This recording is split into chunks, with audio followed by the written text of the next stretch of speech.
Hi friends, welcome to Kavita Kitchen. நம்ம சுவையான இன்னைக்கு கேபேஜ் கூட்டு தாங்க பண்ண போறோம்.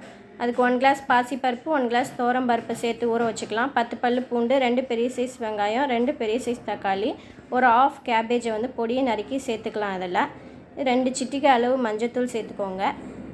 கூடவே நம்ம குழம்பு மிளகாய்த்தூள் 2 டேபிள்ஸ்பூன் ஆட் பண்ணிக்கலாம். 2 சிட்டிகை பெருங்காயத்தூள் ஆட் பண்ணிக்கோங்க. தேவையான அளவு கல்லுப்பு சேர்த்துக்கலாங்க. இதெல்லாம் இது முழுகிற அளவுக்கு தண்ணி சேர்த்து இதை நல்லா கிளறி விட்டுக்கோங்க. கிளறிட அப்புறம் இந்த மூடி போட்டு மூடிடலாம். ஒரு மீடியம் ஃப்ளேமில் வச்சுருங்க. ஒரு 3 விசில் வந்ததும் நம்ம வந்து ஸ்டவ் ஆஃப் பண்ணிடலாம். இந்த ஸ்டேஜில் ஆஃப் பண்ணிவிட்டு ப்ரெஷர் ரிலீஸ் ஆன அப்புறம் நம்ம ஓப்பன் பண்ணிவிட்டு ஸ்மாஷரை வச்சு நல்லா ஸ்மாஷ் பண்ணிக்கோங்க. இதுக்கு ஒரு நல்ல தாளிப்பு கொடுத்துடலாம்.